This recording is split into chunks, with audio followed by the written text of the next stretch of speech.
Le sang humain est composé de 4 grands groupes qui sont le plasma, les globules rouges, les globules blancs et les plaquettes. Tout d'abord, les globules rouges. Ce sont ces éléments du sang qui permettent de transporter de l'oxygène des poumons aux organes qui en ont besoin dans le sang.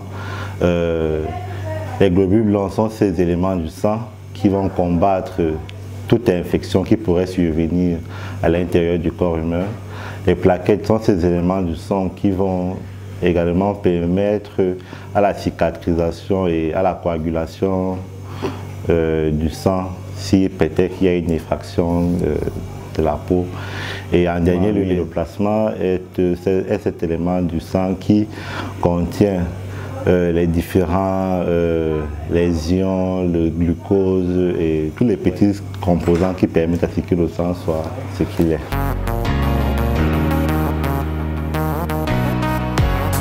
Il est très important de donner du sang parce que ça pourrait aider des patients à nécessiter, par exemple, ceux qui sont dans des situations critiques ou qui en ont besoin de sang, qui ont perdu énormément de sang et qui ont vraiment besoin d'un apport sanguin dans l'immédiat. Et s'il y a déjà une banque de sang déjà préétablie, elle pourrait servir à gérer l'urgence dans l'immédiat.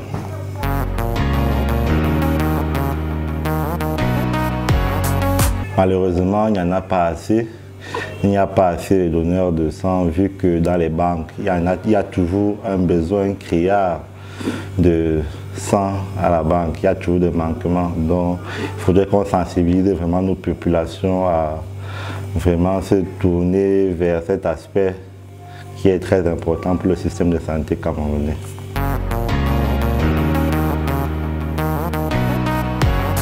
Si vous avez eu à donner du sang dans une période de 3 mois, vous ne pouvez pas refaire un don de sang avant que cette période ne soit passée. En deuxième position, si vous êtes atteinte de certaines maladies comme le VIH ou les hépatites ou d'autres maladies sexuellement transmissibles, vous ne pouvez pas donner du sang. Mais au préalable, avant tout enregistrement de sang au niveau de la banque, il y a certains examens qui sont effectués sur tout prélèvement, comme pour les examens pour les maladies que j'ai citées plus tôt, où on peut faire également un test sanguin pour voir si vous avez le taux de sang requis pour pouvoir faire un don de sang.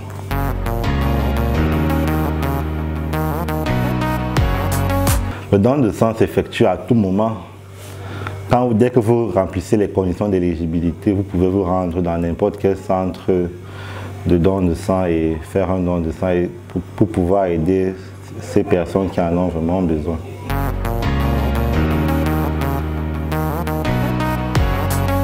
Tout d'abord, le sang est conservé dans des salles spécialement conçues pour ça, qui sont réglées à des conditions atmosphériques à une température entre 2 et 4 degrés, qui sont optimales pour la conservation de sang.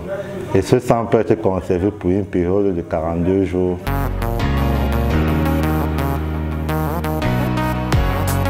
Pour la plupart, on essaye tant bien que mal de faire des causeries éducatives pour les faire comprendre l'importance du don de sang dans le système de santé camerounais.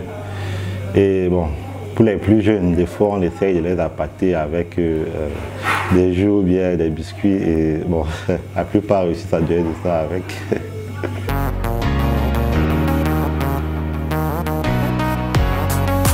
Il existe 8 groupes de sang majeurs qui sont A, B et O, qui sont accompagnés par les facteurs rhésus qui peuvent être plus ou moins.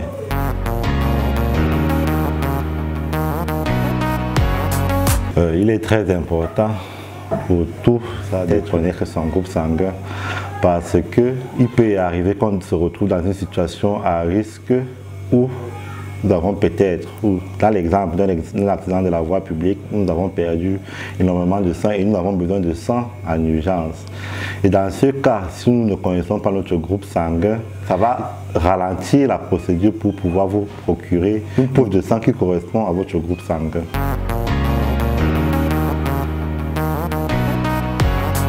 Il est bien vrai que le sang de synthèse existe, mais ce sang est encore à l'étape des essais cliniques.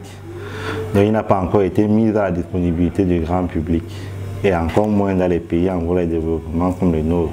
Donc, nous avons encore recours au sang humain pour le moment, raison pour laquelle nous sensibilisons les populations énormément de faire des dons de sang.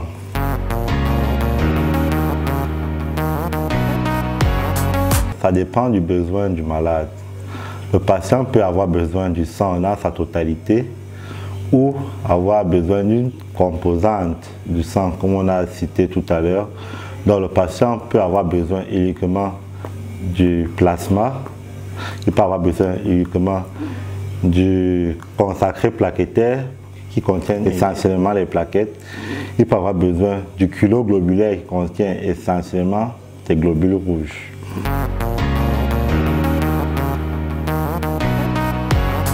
Toute personne désirant de faire un don de sang, une fois arrivé dans la formation sanitaire qui effectue le prélèvement sanguin, sera tout d'abord amené au laboratoire où des examens préliminaires seront d'abord réalisés pour voir son taux de sang, pour voir s'il est éligible. On va vérifier les critères d'éligibilité, comme j'ai dit.